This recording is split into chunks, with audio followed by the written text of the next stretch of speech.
What else would you want to be doing at 10 o'clock on a Thursday night than finding out what's happening in the UK jobs and employment market and exploring a few of those opportunities that you could possibly get over in Australia and New Zealand? Hi there, my name's Mark Smith. I'm Group Managing Director of People to People in the UK and Australia and Frog Recruitment in New Zealand. And what we're firstly going to do is not to talk about the cricket. Yes, we're not talking about the cricket. One run.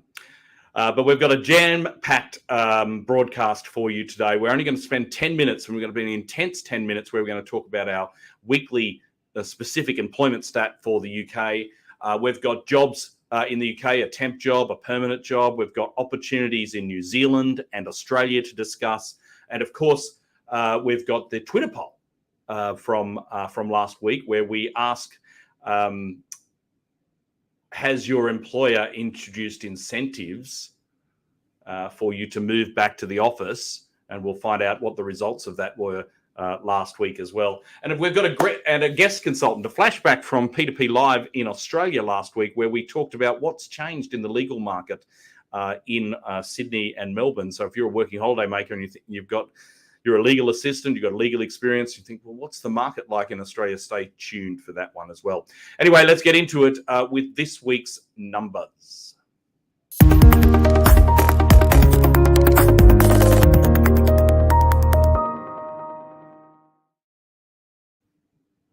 So the clear winner for employment stat of the week for the UK this week is the number of vacancies, the estimated number of vacancies, I should say, quarter on quarter. So the main points from this, from the ONS, which was released, I think about a week or so ago, is that the number of vacancies in November 22 to January 23 was 1.1 million, which is a decrease of 76,000 from August to October in 2022. So it's been a slight decline. The quarterly growth fell for the seventh consecutive period to negative 6.3% in November 22 to January 23, with vacancies falling in 16 out of the 18 industry sectors. Next week, we'll have a look specifically at what those industry sectors were. And in this quarter, the total vacancies were down by 135,000 from the level a year ago, although they remained, and I think this is an important point for the UK, 338,000 above their pre-coronavirus or COVID March 2020 days. And that is clear in the diagram that we have in front of you here as well. And the number of unemployed people per vacancy was at 1.1, which is up from the previous quarter. So that's for every vacancy, there is one unemployed person, which is an amazing statistic. And I'm sure if you're out there and you're looking to hire somebody at the moment, you know that is exactly what is going on. So that's it for this week's employment stat of the week. Next week, we'll have a look at those 18 industry sectors.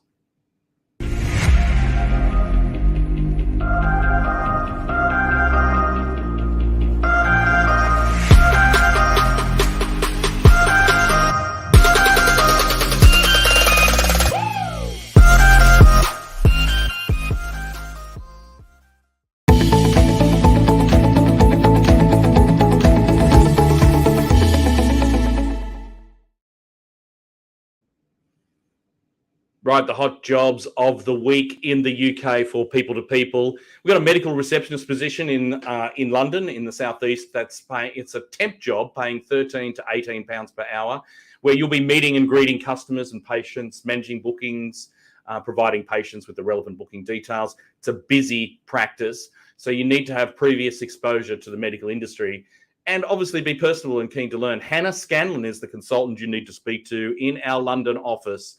Her details are on the screen, 074 367 03099 or hannah.scanlon@peopletopeople.co.uk. You can apply online and have a look more about this opportunity by just seeing the comments here on Facebook, LinkedIn and YouTube. Just click the link and you'll go straight to our website, straight to that particular vacancy. Whilst you're there, we'd love you to fill out our People to People survey. We launch a market update in April and we would love your contribution. So make sure you check out that as well. Here's the next opportunity that we've got. This is the UK perm job of the week.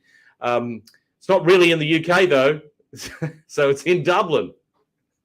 So don't take offense. It's in Dublin, but it's a fantastic opportunity. As a sales and marketing director, I think it's working within the hospitality sector. £62,000 is the salary there, where you'll be developing strategies.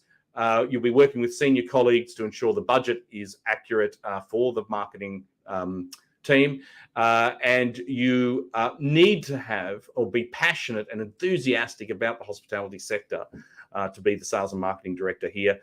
Naturally, your results are orientated as well. Hannah Scanlon in the London team should be able to help you out. Maybe you're watching this and you're in Australia and you're thinking, I'm going home soon. I'm a working holiday maker.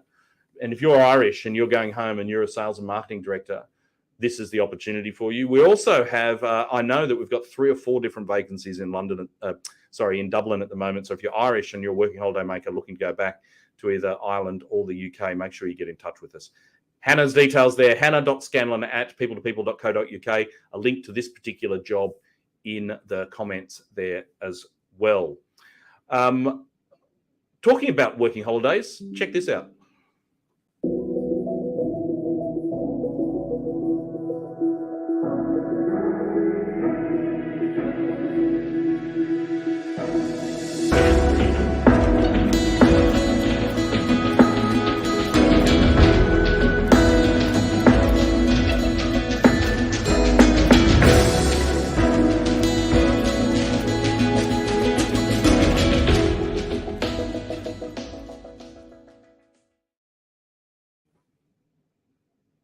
Okay, so you're in the UK, you thought, it's 10 o'clock on a Thursday. I need to get out of here.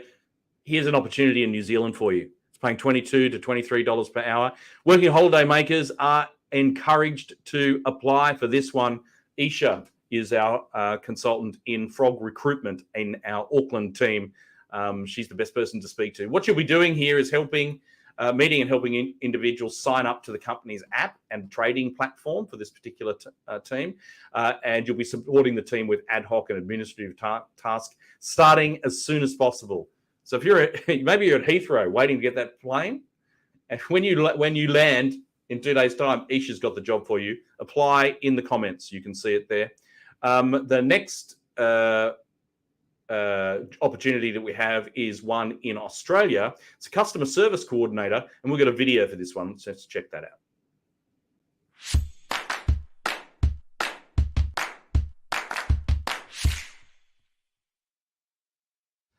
Hi, it's Mark Green here from People to People Recruitment in Western Sydney. I'm really excited to be working with a market leader within the logistics space who provides services for international air and sea freight forwarding. I'm working with the management team to find a customer service advisor, initially a temporary opportunity to work with the organisation with a possibility to then go permanent further down the line. The role sits in the customer service division, and you'll be responsible for a number of things, including developing and maintaining productive and positive relationships with the clients.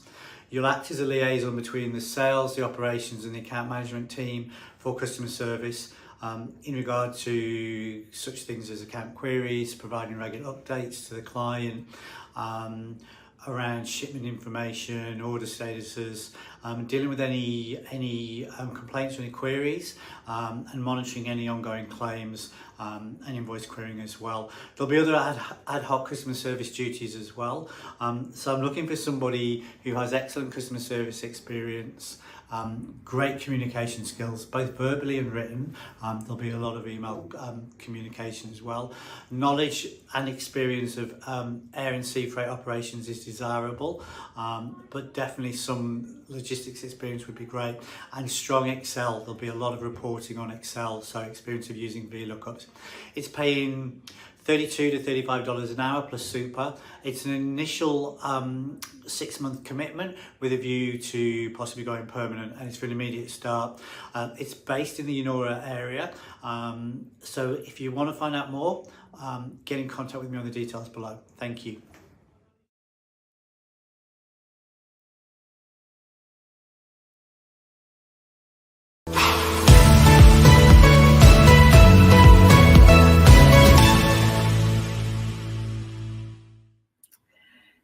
we might do now is we're going to have a chat to Kalinda Campbell from our legal team in Sydney. And Kalinda has got a little bit of an update for us around what's happening in the legal market as we've started 2023. I think it's been really quite busy, so keen to talk to her and see what's been happening in that particular space. Hello. Yeah, thanks for that. Morning, Kath. How are you? I'm well, thank you. Very well. Yeah, the sun is shining, which is nice. I know. It's nice. It's peeking out a little bit here in Sydney, so it's nice. But yeah, I do have two major changes that I've come across really this year in the legal space. So I think the most important factor is that during COVID-19, we did have a lot of firms with their entire staff working fully remote. In the past year, I've spoken to heaps of clients who are in a HR capacity who found it quite difficult to incentivize staff to bring them back to working in the office. But at the beginning of this year, I've had a number of firms tell me they've implemented a strict policy whereby legal support staff do have to be in the office full time. So it will be interesting to see how that goes this year and see whether they do keep up with maintaining their staff in the office as well, or whether they do go back to that flexibility. The second thing I have seen is the structure of firms. Recently, I've met with a number of top tier firms who've implemented this kind of hub structure. I'm not sure if you're familiar with it, but it does seem like a bit of a confusing concept, but I do think it's quite efficient. It means that support staff will be grouped together. Work will be allocated to a generic inbox that can be accessed by all staff. So this means that if there's staff on leave, off sick, the work can still carry on without any interruption. I have seen for that reason, though, these firms seem to employ less temporary staff to cover in these short-term instances. For this reason, I do expect a lot more float secretaries to be in demand this year, but it will be interesting to see those changes as they occur as well. Yeah, okay. Is there much of a reaction from the market in terms of candidates' reactions to that hub sort of model? Are people? Yeah, definitely. I think that people are definitely for or against it. We have had a few people who were working at those firms who then had that restructure and they weren't quite happy with the restructure, whereas others would prefer something like that because it is a lot more efficient in the process as well. Yeah, variety as well, I suppose. All right, well, thank you for your insights. I know because I sit around you guys sometimes when I'm in the floor in Sydney, and I know you're busy. So just generally, if anyone's watching this and they've got legal support experience, they're looking to work in a legal firm, I'm sure you and the team would be happy to talk to them, no doubt. Definitely. We've got a lot of roles on at the moment, so always happy to have a conversation. Awesome. Great. Thanks for talking to us. Thanks, Kath. Righto. So if you are interested or have experience in the legal sector, there's a lot going on in Australia. So make sure you get in touch.